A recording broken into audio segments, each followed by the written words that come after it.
Coming up today on This Is True Really News, more weird stuff. a 35-year-old man in India was bothered by his left eye.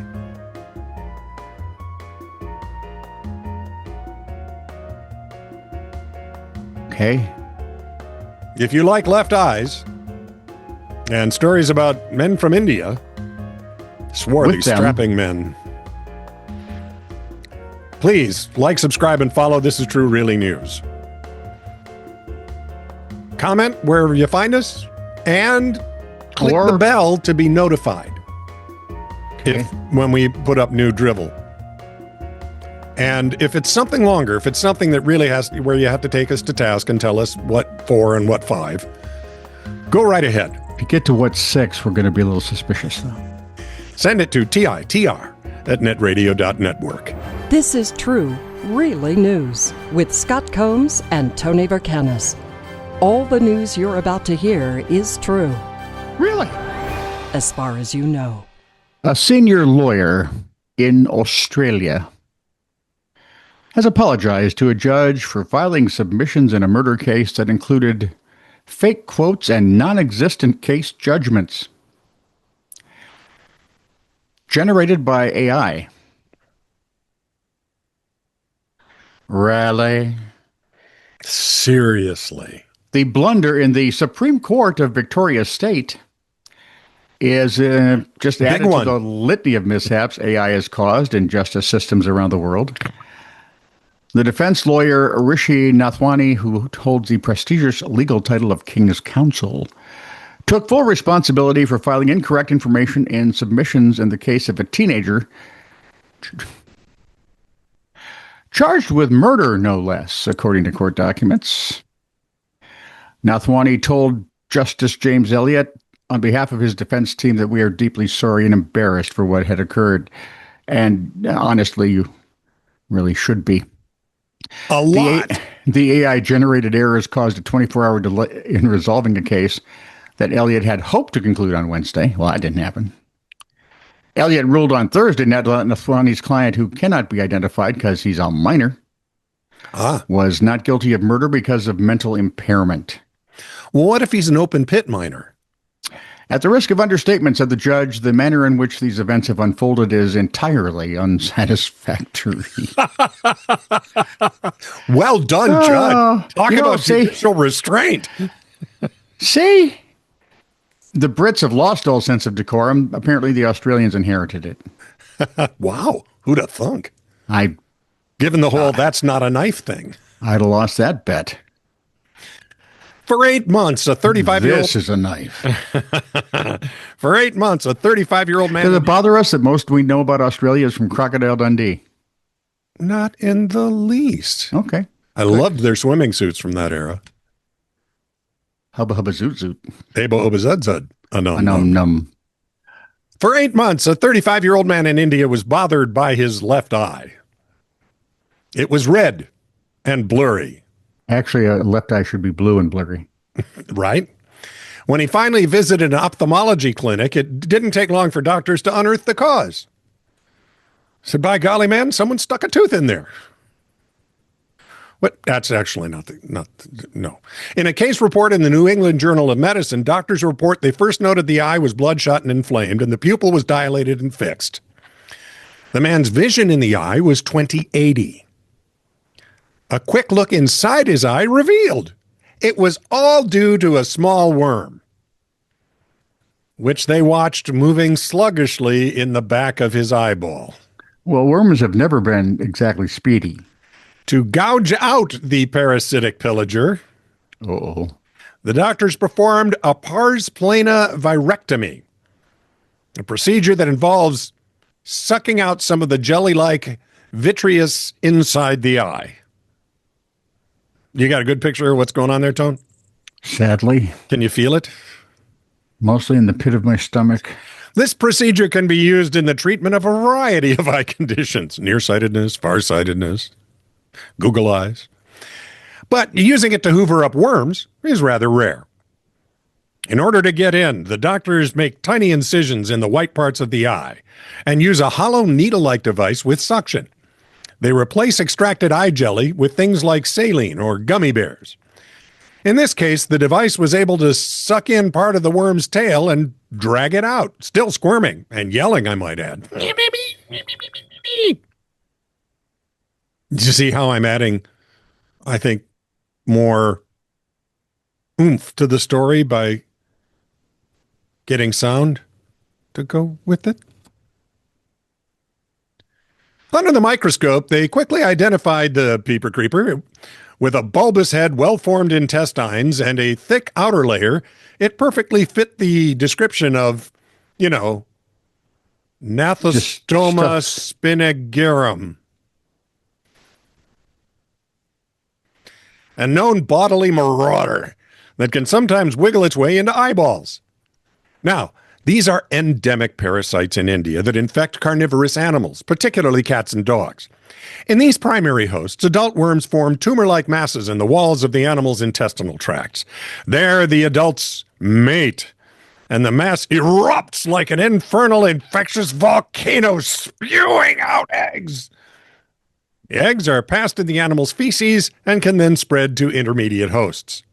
These include freshwater plankton, which get eaten by fish, and amphibians, which then get eaten by cats or dogs to complete the cycle. Young parasites can also be taken up by dead-end hosts, like birds, including chickens and snakes. These are called paratinetic hosts. Humans enter the worm cycle when they accidentally eat undercooked forms of any kind of intermediary or paratenic host. So cat. Such as undercooked fish or chicken. Catfish. Or chicken fish.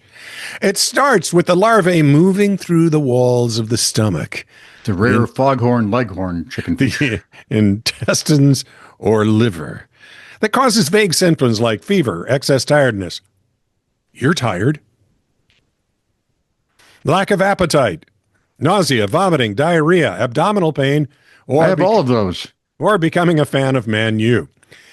This can last 2 or 3 weeks. I have almost all of those.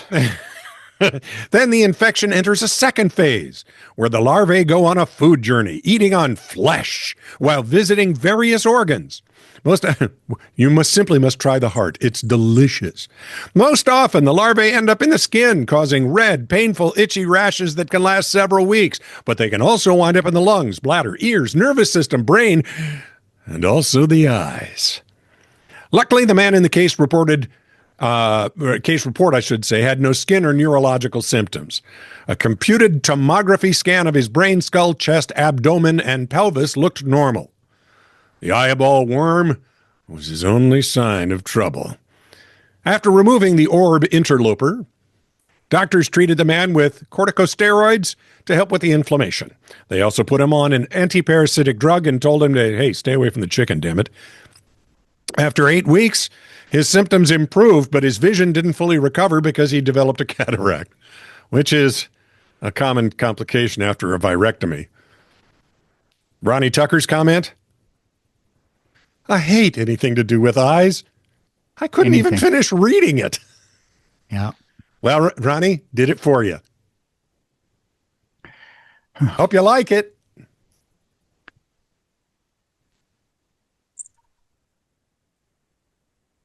You eyeballing me, boy?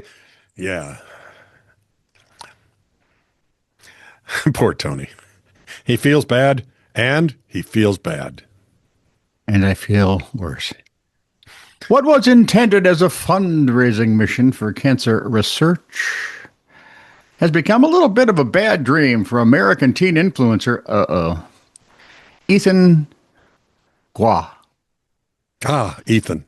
Who has been stuck since June in a remote location in Chilean territory in Antarctica. Authorities say the influencer, at least it's warm there, landed his plane illegally after providing false flight plan information to officials. And they, of course, did what officials do. They opened an investigation. And they confiscated his body. And Gua made headlines last year when the 19-year-old began a trip in an attempt to become the youngest person to fly solo to all 7 continents, and at the same time collecting donations for research into childhood cancer. You could probably get permission, you goob. Here's a sentence that I never thought we'd read in a news story. But it is the Associated Press, so. Here we are. As part of his trip, the teen who identifies as Asian American, because that matters, planned to go to the Antarctic, but according to authorities, he lied to officials by providing authorities with false flight plan data. Prosecutors said he had been authorized to only fly over Punta Arenas, but that he kept going south, heading for Antarctica in his Cessna 182Q, which, if you're asking, is a rather tiny little single-engine light aircraft. Yep. Gua was charged with handing false information to ground control and landing without authorization. But just this week, when's Monday? Oh, that was this week. That's in a couple of days. Yeah. No, the old Monday, because otherwise we've time traveled. Last Monday. Because on Monday, a judge dropped the charges, which if he does that this coming Monday would be eerie. Dropped the charges as part of an agreement with his lawyers and Chile's prosecutors. It requires the teen to give $30,000 donation to a children's cancer foundation within 30 days to avoid trial. He must also leave the country as soon as conditions allow for it. Give me $30,000 and get out. And is prohibited from re-entering Chilean territory, and I guess that would mean airspace too, for 3 years. Gua told the Associated Press he's relieved by the outcome. He said, I remain in Antarctica waiting approval for my departure. I sincerely hope they give it to me soon so that I and my plane can continue with my original mission. If you look up entitled, right, in the dictionary, yep, you will find pictures of, each and every teenage influencer whose standard response when they do something stupid and illegal is, I'm sorry, I didn't mean to. Or, I didn't do anything. Or my favorite, you can't arrest me. As, the officers putting them in handcuffs. And then come the tears and I didn't mean to. I'm sorry, I won't do it again. It's like, dude, you passed that exit 3 bellows ago. And, you don't know who my dad is. I would guess your father. Yeah, hopefully. 2 amazing stories. You ready? Okay, 1. On December 24th, 1971, 17-year-old Julianne Kepke was the sole survivor of LANSA Flight 508. Okay. Which disintegrated midair after being struck by lightning over the Peruvian rainforest. Still strapped in her seat, with her tray table and seat in the upright position. Well, of course, because she's not an influencer. Julianne fell nearly 10,000 feet and miraculously survived with a broken collarbone, a swollen eye, and cuts. Wow. Alone in the dense jungle, she relied on survival skills taught by her scientist parents. And they'd say things like, you never know when your jet's going to explode, so you got to be ready, right? They say that? I'm hoping. Okay. Using river water to stay hydrated and following a stream in hopes of finding help, after 11 days of walking through the wilderness, infested with insects and danger, she stumbled upon a logging camp where she was rescued. 17 years old. That's one tough gal. Wow. Yep. Well done. Now, on the night of, and I think I told you about this story before, because we were talking about the gal who went down in part of a fuselage and survived. Yep. What was it, 18,000 feet? Yep. Okay. On the night you ever see the opening to the new Magnum series, by the way? No. When he does the halo jump from a satellite? Seriously. A low orbit satellite because he doesn't burn up. I was going to say. So it had to be just below our atmosphere. Right. Might be one of the most interesting starts to a TV show. Then you find out it was what Robin Masters had written in the book. But okay. On the night of March 24th, 1944, 21-year-old Flight Sergeant Nicholas Stephen Alkemade was one of Alkemade. Okay. Alkemade. Sure. Alkemade? How else are you going to say it? Well, in Spanish, yes. Was one of 7 crew members in Avro Lancaster B Mark II DS-664 of number 115 Squadron RAF flying out of Witchford. DSS-664 was attacked by a German Junkers Ju-88 night fighter flown by Oberlieutenant Heinz Roker. The attack caused the Lancaster to catch fire and began to spiral out of control. Alkemade was not wearing a parachute as there was no room in the turret, so he climbed toward the middle of the plane to get a parachute, but was thwarted by flames. Then his parachute caught fire and was therefore unserviceable. So, making the only decision he thought he could, Lemonade jumped from the aircraft without it, preferring to die on impact rather than burn to death. He fell 18,000 feet to the ground. His fall was broken by fir trees and a soft snow cover on the ground. He was able to move his arms and legs and suffered only an ankle sprain.